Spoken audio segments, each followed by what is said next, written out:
Welcome to the Therapist Burnout Podcast, episode 81. Hey, therapist.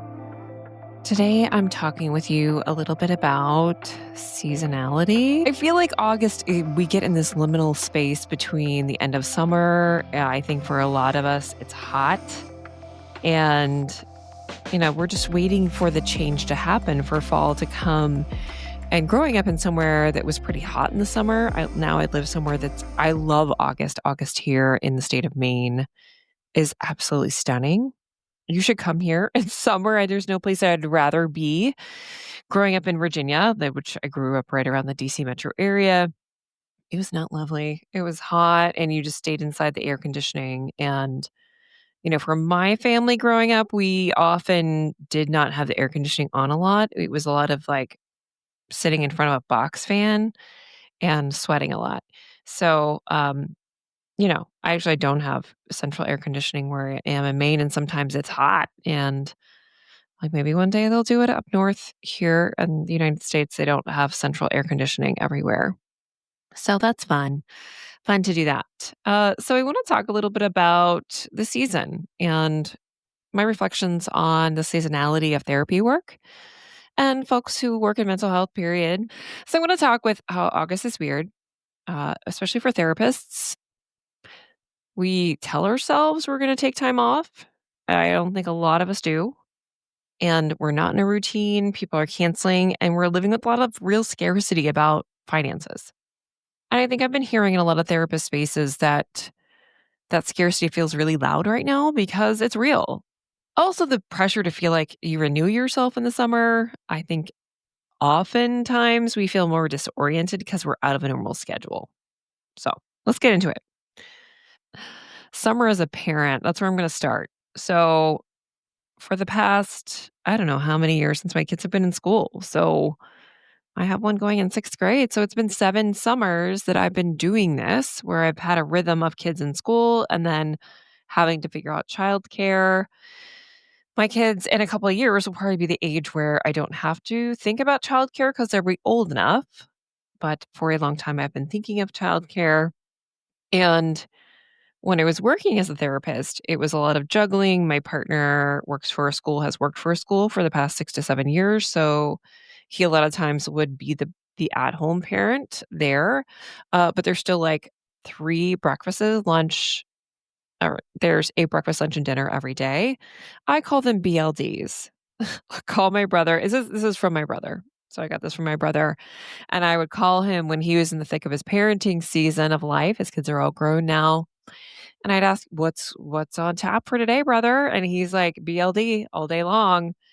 Because he often would be the one cooking breakfast, lunch, and dinner. He was the one that cooked at his house. And so I answer the phone sometimes and he'll ask me, how are you doing? And I'm like, BLD, BLD. And we just know what that means. So I think summer had been more stressful for me for many, many years because my kids were home and I had to entertain them. And either I paid for camp and worked more, or I figured out what they could do and what we could find to do. And I wish could paint the scene that I was just loving every moment of summer out of my routine. And on the days I wasn't in therapy, that we were living our best summer lives. But that often wasn't the case. I often felt like I had to orchestrate some kind of perfect summer experience, or somehow my kids were not going to be kids. Like they would, want to do summer things with me, but they're children. They want to do what they want to do. And I feel like it's different. I feel like this past summer, I've had fewer expectations, which I will have a reframe for at the end. And I've scheduled my kids a little bit more. So that's been helpful for me and them. My youngest needs a lot of activity. My oldest wants to be at home more, and he can be at home more because he's getting older. And so he had a week by himself and he did fine.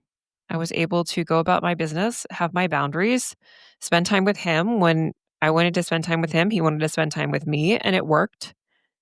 And that was great. So I think it's also thinking of I am not living in some magical parenting season with some ideal children. That sounds messed up. I don't mean ideal children. I love my children, don't get me wrong. But I think we imagine these curated summers or a curated holiday, like we're thinking about Christmas, right? That is orchestrated and that life is supposed to be this way. But we have individual children who have unique nervous systems, unique brains, and have unique needs. And so putting that on them, putting that expectation that, like my 9-year-old, who is very busy, likely has ADHD, can want to go to lunch with me and sit through lunch or go to tea with me. That's just not who he is. And that's fine. And sometimes I want to play soccer or jump on the trampoline with him, and sometimes I don't. I don't think a 45-year-old woman wants to jump on a trampoline after having 2 children. That's normal. That's human. Do I do it for him? Yes, because he likes it. But is that an expectation that we should have of ourselves, that we should enjoy everything that our kids enjoy? No. We do some things because we know our kids enjoy it and because they want to do it, and then other times we don't. And we do things for ourselves, or we suggest things that they do with us. I'm hopeful my kids will want to play tennis with me one day. They still haven't wanted to. I need to get them out on the court and see if I can convince them again this summer. The jury's out. I'll let you know how that goes. But anyway, I think some of this also is like this idealized parenting that we have in summer, or this idealized experience that we quote unquote should have as parents. I've let some of that go, not all of it, because I'm human. But I think let part of me letting that go and structuring things that actually work in my life is what's working. Is it perfect? No. Have I figured it out? No. I think it's better.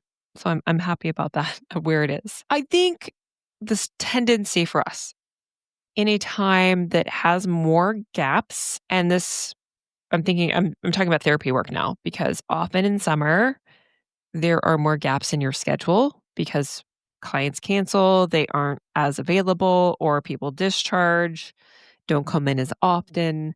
And instead of filling that time with nothing or something that might make us feel rested, I think we tend to fill that gap with productivity hacks or planning. Okay, let's figure out my marketing. Let's figure out all the things. And yeah, maybe we want to work on one project in the summer when we do have some time. But I think we respond to this time of some lull, or the brain can perceive scarcity because it sees my schedule is open. We don't have clients coming in. We have less income. We are in danger where our practice is going to go under, or I'm not going to make money. And this can be with any job, really, any situation, really. When we see a lack of money, we see a lack of income, our brains want to fill it. Unless we tell it something differently, we say, actually, we've planned for this. We know that summer's a lull. And this is for myself included. So I work contract for schools and I do this. And I have structured my life in a way where I can take summer off. And I still didn't take summer all the way off. And I think I need to think through this differently. Like, is being off still doing this podcast? Is off taking on these 3 cases I took on, 3 reports? It's not cases because that's like 15 to 20 hours of work each case. Yeah, I justified that reasoning. But I think if we're responding to the scarcity, the tendency is to fill it because our brain is telling us danger, because we don't have money coming in, or maybe our body doesn't know what to do at the time and is scared. I think for me, for a long time after, still, obviously, still happening, I respond to lulls in the work as being scared that I'll have to go back to therapy. And I think it's less that way, but it continues to be that way. So I would just think through, what is happening when I went to fill time? Am I responding to scarcity when I want to fill this time differently? Am I doing random stuff to avoid discomfort or to allow myself to rest? I think many of us brace for fall. We're thinking forward to that time. Oftentimes, I would look forward to the fall in previous years because I wanted the schedule to resume, I think, more for a rhythm for myself, for my children. But I wasn't looking forward to more full caseload, higher referrals, higher demand for my services. But I think there was also less demand on me and my mothering time during the day. So I think I was actually maybe working less. And I think going back to the research by Jonathan Haidt on anxious generation talked about, and I've cited this a bunch of times, modern day mothers do more parenting than any previous generation. So we are working more. And so perhaps like going back in the fall is I am actually working less because I don't have that home load that I'm carrying as well. So it makes sense that perhaps your caseload is fuller, but you're not actually working as much because you don't have second shift demanding. Second shift is being at home and working at home, demanding so much of your time. That makes sense from a parenting perspective. Those of you who aren't parents, maybe you're like, no, I don't want the fall to happen because that does mean more work for me in general. And you feel it coming and you know you need more clients, but you feel trapped in the clients you do have and those relationships. Maybe they aren't working for you, aren't working in the practice. They therapeutically aren't working as well. And you're still feeling trapped by your practice, by your caseload. I think it's normal for your nervous system to brace for that. If every fall you put yourself into a situation where your body feels like we have to grind, we have to grit our teeth because this is like busy season. And we know that there's lulls in the summer, there's lulls at the holiday time. So this is the time we grind. And I hate it. And I feel like I'm going to fall over at the end of an 8-hour day. Of course, your body doesn't want to do that. Of course, you don't want to do that. No one wants to do that. So I think thinking in seasonality can be helpful to build this differently for yourself. Another point I'll talk about is what if this lull in your practice can be something you see differently as a portal? I think it's so telling what we do with empty space in our calendar. I was just reflecting on how I wanted to go to a yoga class for a long time and I keep filling it with tennis. And I'm like, oh, I should really, like, no, that's what I find restorative right now. That's what my body doesn't always need it. So maybe I need to do something more restorative for my body at home. And that like little practices. I've been walking, I've been doing different things for my body. I've also seen maybe what I need for next summer, even though the summer's not over. I think in a few weeks it will be for me. And then when this comes out, when this recording comes out, it perhaps might be wrapping up for you as well. And if you have a similar feeling at the end of every summer, as I did every single summer, where I felt like I was surviving it, what can you change? I think the more and more I talk about burnout, the more I'm thinking about this idea of, and this also, I'm going to be talking a little about Elizabeth Gilbert and the podcast by Tim Ferriss. I'll link that in the show notes. And there was another one I was listening to where Tim Ferriss was quoting Jerry Colania. That's what I think it is. And he talked about this question: how have I been complicit in creating the conditions that I don't want? What am I not saying that needs to be said? And these are the 4 questions talks about to ask yourself. What am I not saying that needs to be said? What am I saying that's not being heard? And what's being said that I'm not hearing? I'm going to dig more into that, but I'm going to leave those questions there for a moment. So 4 questions to continually ask yourself. I think in my burnout, and this makes sense from a nervous system standpoint, if you are in chronic depletion, if you're in sympathetic dominance, you are really trying to survive. Your body is telling everything. We are in threat.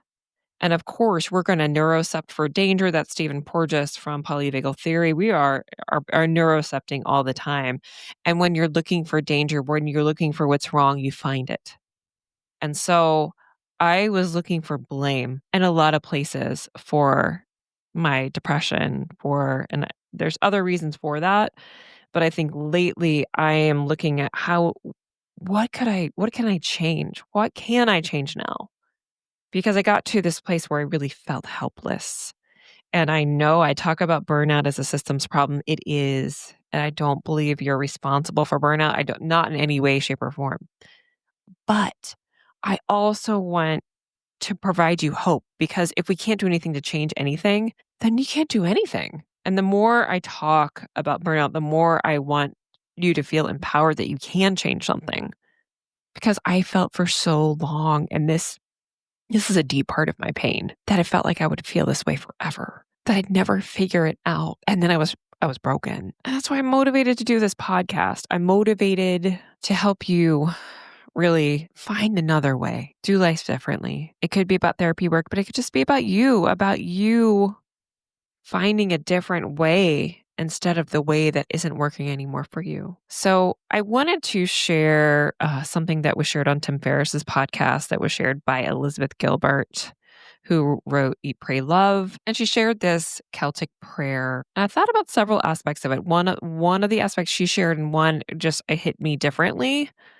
But she shared this Celtic prayer. It said, I honor your gods. I drink at your well. I bring an undefended heart to our meeting place. I have no cherished outcomes. I will not negotiate by withholding, and I'm not subject to disappointment. And that line, I bring an undefended heart to our meeting place, just stopped me. Because for so long, being a therapist, especially in the pandemic and doing trauma work, required me to have a guarded heart. And not in a cold way, not that I wanted to guard my heart, but I had to survive and my body needed to protect me. If I didn't hold part of that back, I don't think I would have lasted as long as I had lasted. Trauma work required that armor. I needed to be the one in the room that didn't fall apart for my client. And now I see her, that part of me who was in the room that needed to do that as necessary. I'm not shaming that version of myself. She got me through some of the hardest years of my life. And now I feel that changing now that I've been out of the therapy room for some time. And I feel an opening, a desire to show up softer, a willingness to be seen, maybe even a willingness to be heard again. Not because I want that pain, but I want that connection with people. I want the realness that carries risk and relationship. And I think for the first time in a long time, I want to walk into spaces without that shield, without that guarding of my heart. I want to say what I mean, really connect without feeling like I need to be curating something or leading something or negotiate something. I think I'm getting more clarity about how I want to show up less defended and more alive. That word alive it's come up so often for me this year. So I want to just invite you to think about some questions. What do I need as I'm thinking of a new season? How do I want to be with myself and others as I move forward? So that's what I'm sitting with, my dear therapist or friend who is on this podcast. If you're not a therapist, that is fine. I want you to know, most of all, you're not alone. That if you've been holding space for other people, that I see you, I was you, I get it. And just a shout out to my friend Micah who sent me that. I thank him so much for that. And looking at Elizabeth Gilbert, I'd actually listened to that podcast before. So it's just funny how when we listen to something, we get something else out of it. And for you to think about, like, how can I have no cherished outcomes maybe for the fall for something that you can go into with a little less guarding of your heart? I understand sometimes we need to have some. Like, I have some because I feel like sometimes if it's totally open, I might break. And I think that's really normal too.